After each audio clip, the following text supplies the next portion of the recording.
ஆண்டவராகிய இயேசு கிறிஸ்து நாமத்தினாலே உங்கள் யாவருக்கும் என்னுடைய இனிய வாழ்த்துக்கள். அப்போஸ்தலனாகிய பவுல் ரோமாபுரி திருச்சபையாருக்கு எழுதின நிருபம் 8ஆம் அதிகாரம் 29, 30 ஆகிய வசனங்களிலே ஒரு அற்புதமான வேதத்தின் மகத்துவத்தை நாம் பார்க்கிறோம்.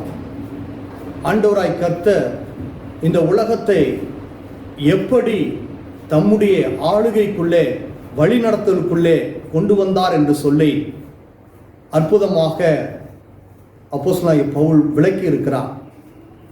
தேவன் எவர்களை முன்னறிந்தாரோ அவர்களை தமது குமாரனுடைய சாயலுக்கு ஒப்பாயிருப்பதற்கு முன்குறித்திருக்கிறார்.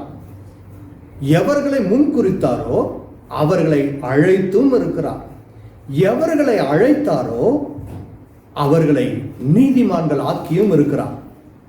எவர்களை நீதிமான்கள் ஆக்கினாரோ அவர்களை மகிமைப்படுத்தியும் இருக்கிறார்.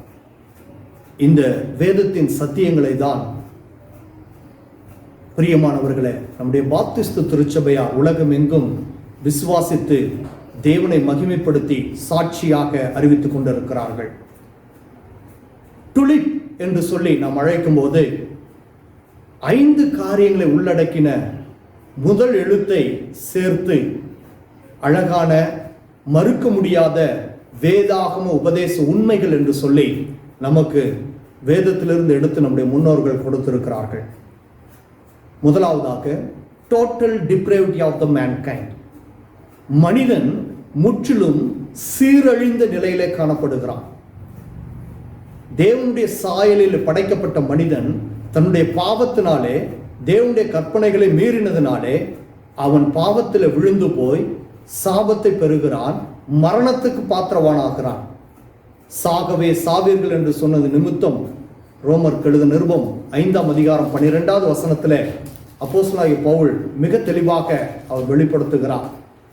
ஆதாமும் ஏவாளும் செய்த பாவம் எப்படி உலகம் அனைத்திலும் பிறக்கின்ற ஒவ்வொரு குழந்தைக்கும் அந்த பாவமானது பிறக்கிறது, கிடைக்கப்பெறுகிறது என்று சொல்லி, இப்படியாக ஒரே மனுஷனாலே பாவமும் பாவத்தினாலே மரணமும் உலகத்தில் பிரவேசித்தது போலவும் எல்லா மனுஷரும் பாவம் செய்தபடியால் மரணம் எல்லாருக்கும் வந்தது போலவும் இதுவும் ஆயிற்று. ஆம் பிரியமானவர்களே, எல்லா மனிதருக்கும் மரணம் கடந்து வந்தது. அந்த மரணத்தினுடைய விளைவுதான் நாம் சபிக்கப்பட்டவர்களாய் இந்த உலகத்தில் இருக்கிறோம். பிரியமானவர்களே, நம்மை மீட்டெடுப்பதற்காகவே தேவனாய் கர்த்தர் இந்த உலகத்தில் நம்முடைய ஒரே பேரான குமாரனை அனுப்பினார், அவருடைய ஜனங்களை மீட்டெடுப்பதற்காக. இரண்டாவதாக நாம் பார்க்கிறோம் டுலிப் யூ அன்கண்டிஷனல் எலெக்ஷன். நிபந்தனையற்ற விதத்தில் ஆண்டவர் தெரிந்து கொள்கிறார். தேவன் தம்மால் தெரிந்து கொள்ளப்பட்ட ஜனத்தை நிபந்தனையற்ற விதத்தில் தமக்கென்று தெரிந்தெடுக்கிறார், நித்திய மீட்புக்கென்று தெரிந்தெடுக்கிறார். அப்போஸ்தலனாகிய பவுல் எபேசு திருச்சபைக்கு எழுதின 1ஆம் அதிகாரம் 4வது வசனத்தில் நாம் வாசிக்கிற வண்ணமாக, உலக தோற்றத்திற்கு முன்பதாகவே அவர் நம்மை தெரிந்து கொண்டபடியே அன்பிலே பரிசுத்தம் உள்ளவர்களும் குற்றமில்லாதவர்களுமாய் இருப்பதற்கென்று நம்மை உலக தோற்றத்திற்கு முன்பதாகவே அவர் தெரிந்து கொண்டார். ஆம் பிரியமானவர்களே, உலக தோற்றத்திற்கு முன்பதாகவே தெரிந்து கொள்ளப்பட்ட நமக்கென்று அவருடைய ஒரே பேரான குமாரனை இந்த உலகத்திற்கு அனுப்புகிறார். அப்படி அனுப்பி தம்மால் தெரிந்து கொள்ளப்பட்ட யாவரும் ரட்சிக்கப்படுவதற்கு ஏதுவாக the limited atonement, L stands for limited atonement.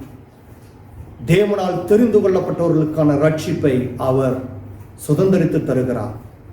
மரணத்தை பரிகரிக்கிறார், பிசாசை ஜெயிக்கிறார். சிலுவை மரணத்தின் மூலமாக நித்திய மீட்பை நமக்கு உண்டு பண்ணி தருகிறார். அதன் பிறகு அவர் அடக்கம் பண்ணப்பட்டு உயிர்த்தெழுதல் மூலமாக நாமும் உயிர்த்தெழுதலின் சாட்சிகளாய் தேவனுடைய முன்னிலையிலே நீதிமான்களாய் நிற்பதற்கென்று தகுதிப்படுத்துகிறார். பிரியமானவர்களே, அப்படி தேவனால் நமக்கு கிடைக்கப்பெற்ற அந்த நித்திய மீட்பிலே பங்குள்ளவர்களாய் நாம் கடந்து வரும்போது ஆண்டவருடைய கிருபை நம்மை முற்றிலுமாக மீட்டெடுக்கிறது. எபேசியருக்கு எழுதின நிருபம் 2ஆம் அதிகாரம் 8வது வசனத்தில் நாம் வாசிக்கும் போது அப்போஸ்தலனாகிய பவுல் மிக தெளிவான ஒரு காரியத்தை நமக்கு எடுத்துரைக்கிறார். இலவசமான அவருடைய கிருபையினாலே நாம் விசுவாசத்தை பெற்று ரட்சிக்கப்பட்டு இருக்கிறோம். இலவசமான அவருடைய கிருபை.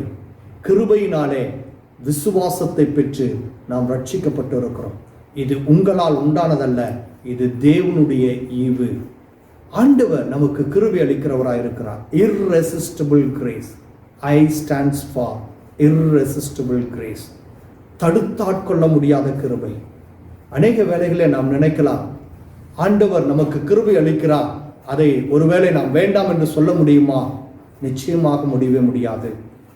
ஆண்டவருடைய அந்த கிருபையானது மரித்த லாசருவை வெளியே கொண்டு வருவது போன்று, மரித்து போன பாவத்தில் மரித்து போயிருக்கிற, அக்கிரமங்களிலே மரித்து போயிருக்கிற நம்மையும் மீட்டு உயிரோடு கூட கொண்டு வருகிறதா இருக்கிறது. லாசருவே வெளியே வா என்று சொன்னவுடனே மரித்த லாசரு வெளியே வந்தான். அதே போல நம்மை ஆண்டவர் அழைக்கும் போது, பாவத்தினாலும் அக்கிரமங்களினாலும் மரித்து போய் கிடந்த நம்மை ஆண்டவர் அழைக்கும் போது, நாம் கிறிஸ்துவை நோக்கி பார்க்கிற ஒரு கிருபை பெற்றுக் கொள்ளுகிறோம், விசுவாசிக்கிற ஒரு கிருபை பெற்றுக் கொள்ளுகிறோம். அந்த விசுவாசத்தினாலே தான் ஆபிரகாம் நீதிமான் ஆக்கப்பட்டார். அதே விசுவாசத்தினாலே நாமும் நீதிமான்கள் ஆக்கப்படுகிறோம். பிரியமானவர்களே, இந்த பெற்ற ரட்சிப்பை நாம் ஒருபோதும் இழந்து போக முடியாது என்று சொல்லி வேதம் நமக்கு போதிக்கிறது. அதை தான் பிரிசர்வேஷன் ஆஃப் த செயின்ட்ஸ் என்று சொல்லி நாம் இங்கே பார்க்கிறோம். பிரிசர்வேஷன் ஆஃப் த செயின்ட்ஸ், பரிசுத்தவான்களுடைய பாதுகாப்பு. தேவன் யாரை தெரிந்து கொண்டு, யாருக்காக அவர் சிலுவை மரணத்தை மேற்கொண்டாரோ, யாருக்காக ரத்தம் சிந்தினாரோ, அவர்களை மீட்டெடுத்து நீதிமான்கள் ஆக்கி நித்திய ராஜ்யத்திற்கென்று தகுதிப்படுத்துகிறார், பாதுகாக்கிறார். அவர்கள் பெற்ற ரட்சிப்பை ஒருபோதும் அவர்கள் இழந்து போகவே முடியாது. பிரியமானவர்களே, அப்படியாக தான் இஸ்ரவேல் ஜனம் எகிப்தின் அடிமைத்தன வீட்டிலிருந்து மீட்டெடுக்கப்பட்டு தேவனுடைய பலத்த கரத்தினாலே, தடுத்தாட்கொள்ள முடியாத கிருபையினாலே எகிப்தை அழித்து அவர்கள் மீண்டு வெளியே வந்தார்கள். செங்கடலை கடந்தார்கள், கானான் தேசத்தை சுதந்திரித்தார்கள். தேவனுடைய ஆவிக்குரிய இஸ்ரவேலர்களாய் காணப்படுகிற நீங்களும் நாம் ஆண்டவரை விசுவாசித்து வரும்போது அந்த நித்திய ராஜ்யத்திற்கு பங்குள்ளவர்களாய் கடந்து வருகிறோம். பிரியமானவர்களே, நம்மை தாழ்த்தி ஆண்டவரிடத்துல ஒப்பு கொடுக்கும் போது, கல்வாரி சிலுவையில நமக்காக மரித்து அடக்கம் பண்ணப்பட்டு உயிர் தெழுந்த ஆண்டவராகிய இயேசு கிறிஸ்துவை நோக்கி பார்க்கும்போது நாம் பிழைக்க முடியும், விசுவாசத்துல நாம் பெருக முடியும். தேவனுடைய நாமத்தின் மகிமைக்காக நாம் எழும்பி நிற்க முடியும், அவருடைய வருகைக்காக ஆயத்தமாக முடியும். பிரியமானவர்களே, நம்மை தாழ்த்துவோம், அவருடைய ராஜ்யத்திற்கென்று ஆயத்தமாவோம், மற்றவர்களையும் ஆயத்தப்படுத்தி ஆண்டவருடைய வருகையிலே நாம் கற்புள்ள கன்னிகையாக எழும்பி நிற்போம். தேவன் தாமே ஆசீர்வதித்து நம்மை வழி நடத்துவாராக. ஆமென். God bless you all.